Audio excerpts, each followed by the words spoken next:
Channel where I have incredible entrepreneurs on here doing great things, and certainly AmyK and David are two of them. Welcome, both of you. Thank you, Paul. Yeah, Yeah, thanks for having us.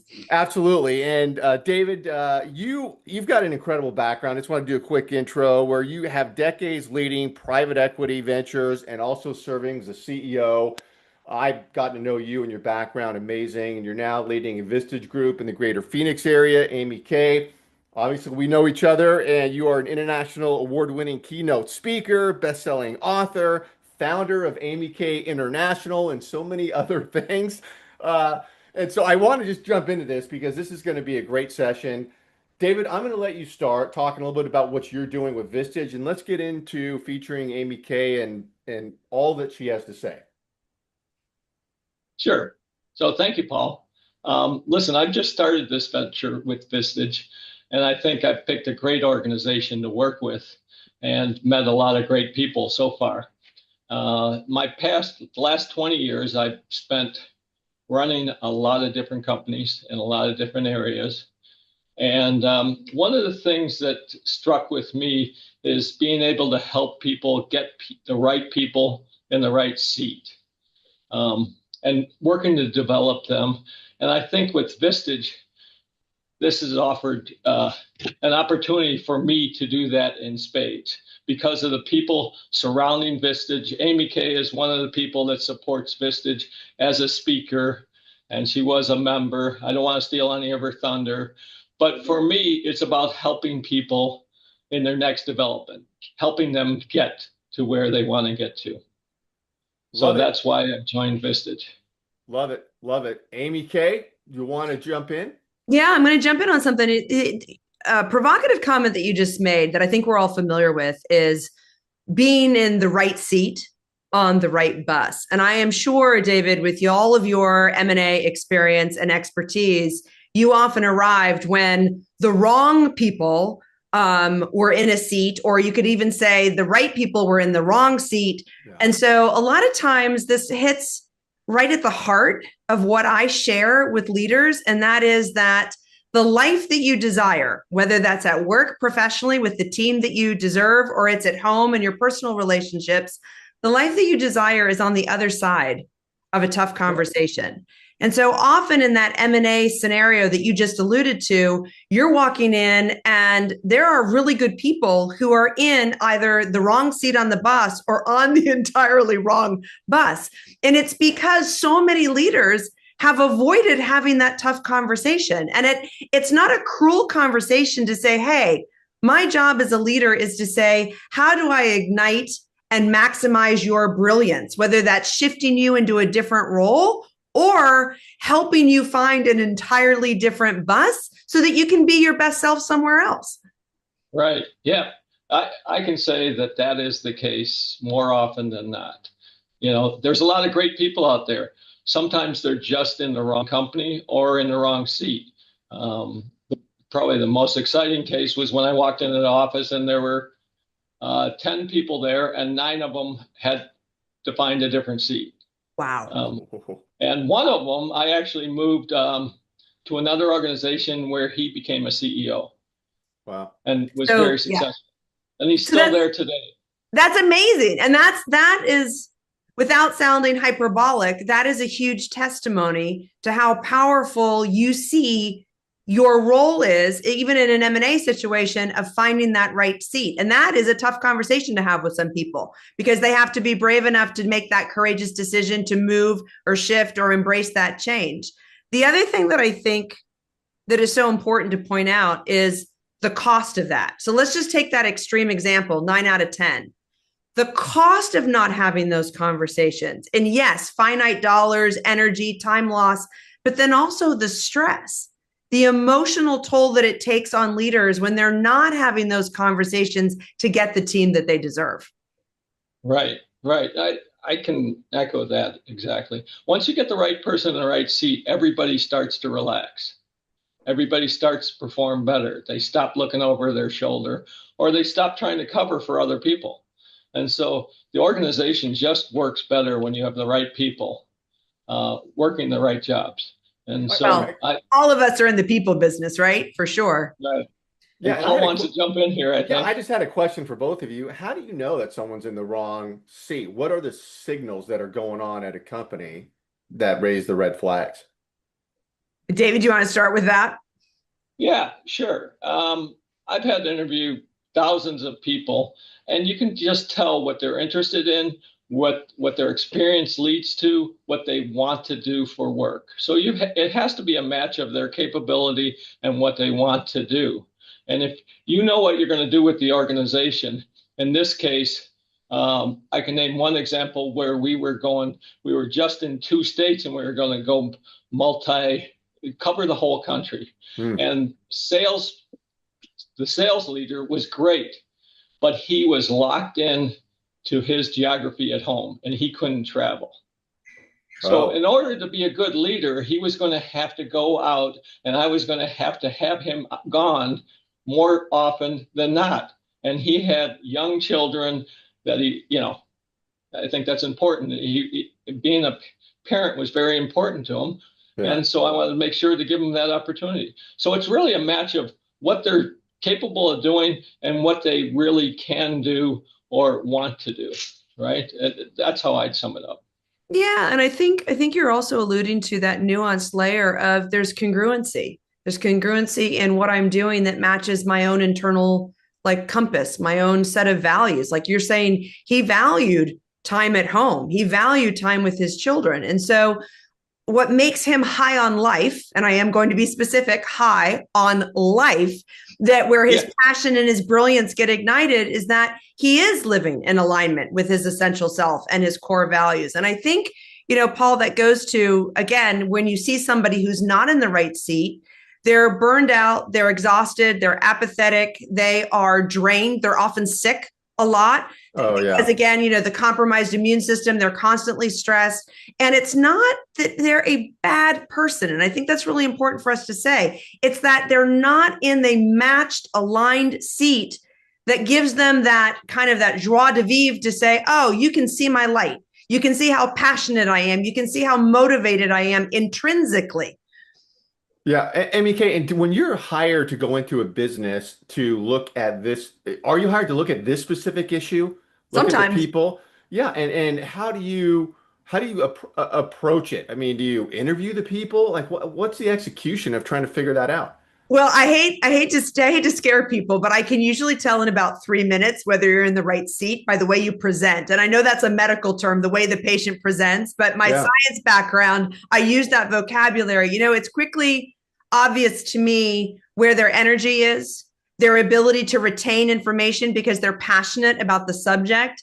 They have high emotional intelligence, all the things that make a good leader a great leader shows up when they're in the right seat and they're investing in their own personal growth, and you can just see it. And I know that sounds a Yeah. little woo woo, but it's one of those like intangible things that I've done this enough that it's like, okay, you're really great but you belong over here, or you're brilliant but just like David was saying, but you need to go lead another company where you can actually have a greater ROI, and I mean ROI as ripple of impact.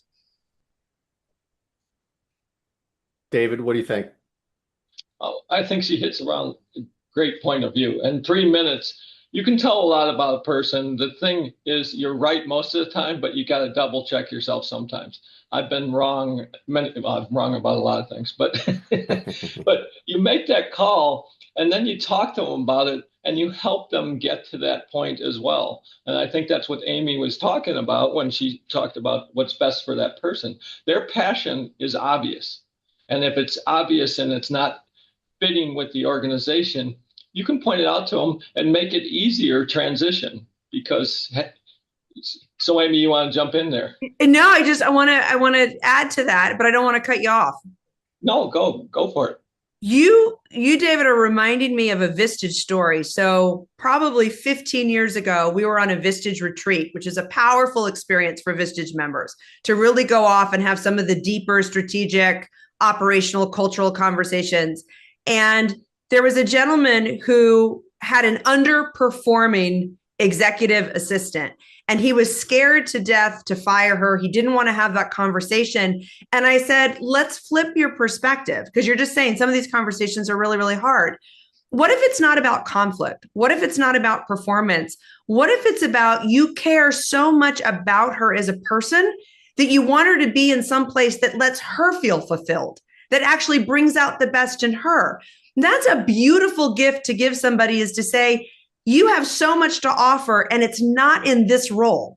It is not in this seat. And the world deserves to have your light. So let's work together to co-create an opportunity where you can really shine your light. Well, that's a whole different perspective shift on having a tough conversation versus having a loving leadership conversation. Right. I agree with that. And I've had the same instance where somebody promoted somebody to a position that wasn't right for them. They were a great office manager, but they didn't make a great general manager. And there's a big difference in what that responsibility was. And that person was probably much more valuable as an office manager. And she drove herself nuts. You could tell her whole behavior changed. She tried to be somebody she wasn't. And when we talked to her about switching back to it, you could see she looked 10 years younger in an instant. She just relaxed and she's, oh, really? I can do that? She didn't want to let the company down, right? And it worked out well, and everybody was happy. Everybody won. So, Yeah. but you have to come from that position that you care about the person, not just the bottom line of a company. Yeah. And AmyK, I was going to ask you too, also, when you're working with businesses, and remind us all what, who you're working with, define that. When you go in there, you said sometimes you're brought in right seat, right person. That's an issue. What are the other like high alert issues that you see with these businesses, why you're in there in the first place? So I'm constantly working with senior leaders. So we're talking the classic personal development, the hard conversations with me, myself, and I, because I used to say probably 30 years ago that your number one job is to set your people up for success. And then as I got older, I realized that's job number two. The number one job is to be in a state of awareness and self-awareness and emotional intelligence that your state of being is your number one doing. So when you've fueled your life force, you can go light somebody else's. So really taking care of yourself so that you can show up. And so one of the things that I often do with leaders is I move them out of ego, that conditioned false self that the entire capitalistic world has taught you to be, and move into heart. And it sounds woo-woo until you realize it's very practical, it's very tangible, and it's highly profitable. So I'm often working with leaders to say, okay, we got to get you out of ego, and we got to get you into heart. And we got to get all of your emerging leaders out of ego and into heart. And so one of the classic phrases that I often hear is, I'm not ready. I'm not ready to be promoted. I'm not ready for that next challenge. I'm not ready to take on more responsibility. And what's fascinating about that is we often see the ego as this false bravado, this insecurity, the I'm amazing coming from, again, a place of insecurity. What's more pernicious about the ego is it wants to control. It wants to keep you safe. It's trying to protect you. And in that misguided effort, it has you play small. So what I'm often telling the next emerging leader who's like, oh, I'm not sure if I'm ready, that's really your ego, just trying to keep you safe. And when you can shift into your heart, you realize I have tons of strengths. I have lots of experience. I can face, it's not all going to be fine. It's not Pollyanna, but I can face whatever comes if I show up with the intention to do my very best and to realize that I can't figure it out all on my own. Now, this sounds like a pitch, but I mean it sincerely. That's what I loved most about Vistage, is that you're not doing it on your own. You have a board that you typically can't afford of other great, brilliant minds that are giving you that breadth of perspective, that are telling you what it is that you're missing, that are problem solving in real time to help you be successful. So that instead of saying, I'm not ready, you say, no, I'm ready. And I'm also ready to keep learning. That's a great way to say it. And David, what's your feeling about your group you're building, and the way you're facilitating that group and want to do it and grow it?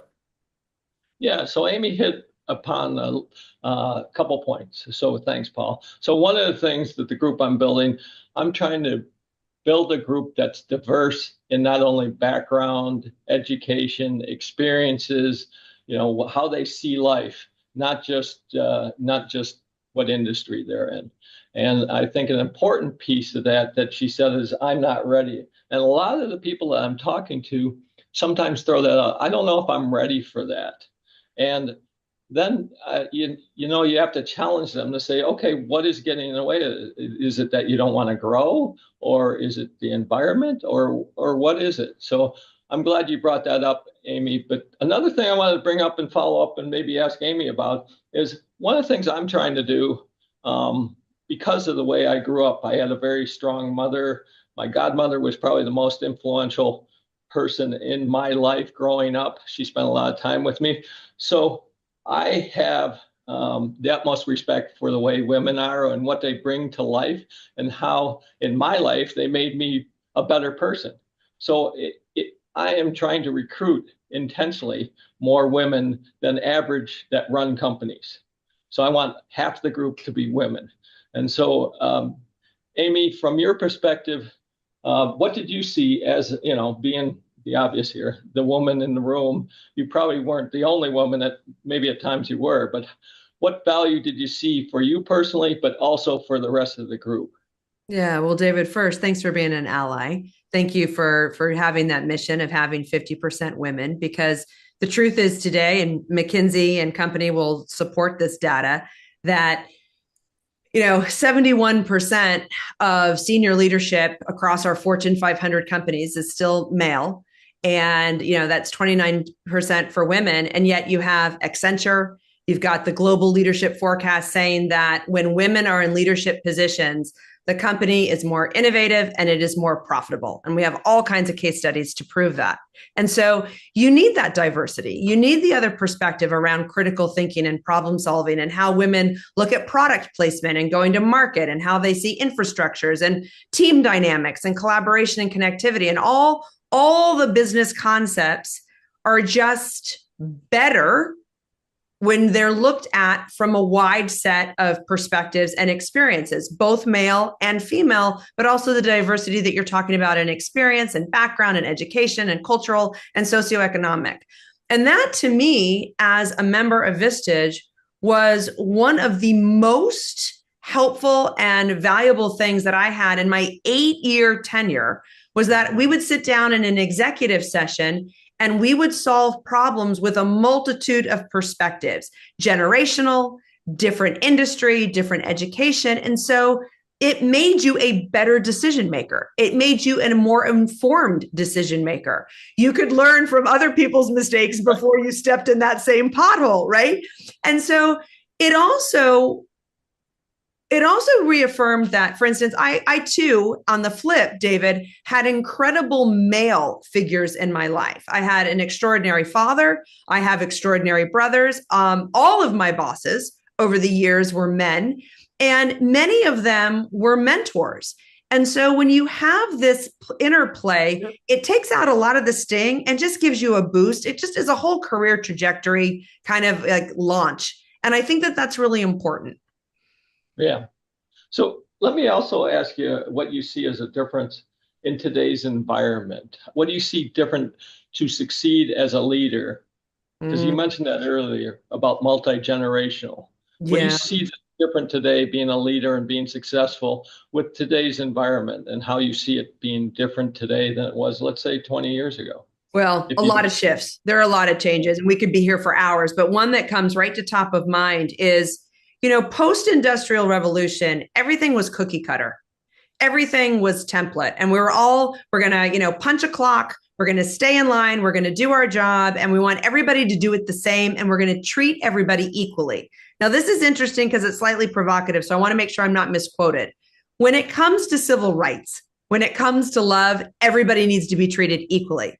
When it comes to honoring the needs of your people, one of the biggest shifts in the last 20 years is being more adaptable, not having the cookie cutter template. And the way that I phrase it is, we need to replace treating people equally with treating people equitably. And I want to be really clear on what I mean by that. Yeah. Everybody gets the same respect at a civil rights level and inclusivity and love, but it means that you meet people where they're at. So the person that has children who are playing softball and their values are that they want to spend time with kids, if we come full circle, they have the flexibility and the adaptability to go watch that game at 2 o'clock on a Tuesday, because it's not about butts and seats right now. It's more about, are they meeting and exceeding their goals? Are they giving their people what they need? The next person has other constraints, and we need to adapt and be flexible with their needs. We have people who have physical requests. We have people who have emotional requests. We have people who have different job descriptions. And it's really having the discernment and the maturity in this time of leadership to say, how do I meet my people where they're at so that they can all excel, meet and exceed their goals? Everybody's getting the resources that they need, but I'm also treating them as a unique individual. Yeah. It's funny you mentioned that, because that's one of my beliefs as well. I think it takes, you mentioned maturity, but also takes people to care about it, because a death knell for a company is putting an HR policy in place, and it's the same for everyone. And people are in different positions in their life. You know, the person just starting out their career, some things are more important to them than the person who's about to retire or 30 years in, who has a large family. You know, so you have to be adaptable. And that's one of the things that I always, when I went into organizations and they said, oh, we got to have these firm policies, a lot of times 50% of the audience didn't like the policy. It didn't matter what it was, but 50% didn't like it. David, you nailed it. People over policy all day long. People over policy. I love it. Yeah. I mean, we could go on for so long. I just want to tell all those that watching this, because we simulcast this everywhere, is that get connected to David and AmyK. Their information will be around this session, and a lot of great content from both. Any sign off, any comments as we leave here? I would just like to reinforce that these are the types of conversations that David's group is going to be having. This is what Vistage does, is it helps you to have the tough conversations, to be vulnerable in a sacred container. There's that classic adage, you know, it's lonely at the top. It doesn't have to be. When you join a group like Vistage, you realize that this is the group that you've been looking for your entire career. It is the safe and sacred container that is all about your success. And however you define that, it is about your success. Yeah, and I can echo that. Some of the things that I'd like to reinforce, and a lot of the points that you brought up, Amy, were great today, and I really appreciate that. So I think the challenge for the people listening is what conversation are they not having today that's keeping them stuck where they are? So I'd like people to get value from that. And then also, where am I telling myself that I'm not ready? Because a lot of times it's, oh, we're not ready for that. You know, how many times have you heard an executive say to you, well, the organization's just not ready for that? And then they wait for that moment where they have to do it, or it's always harder to do it when you have to do it. So let's just, where is it that I'm saying I'm not ready for that, or our organization isn't ready? So I do appreciate everything that you added today, Amy. And this is very much like a Vistage meeting where you talk about issues, you have different points of view, and you hopefully people listening got something out of it. And I know every meeting I've been to, I've gotten at least one nugget to take back home and create value with. So, yeah, well said. Well, I've known both of you for a while and I've heard you speak before, and I get something out of it every time I hear you. So love it. Thank you both for being here. I know we're going to be talking again. Yeah, thanks, Paul. Thanks for having us.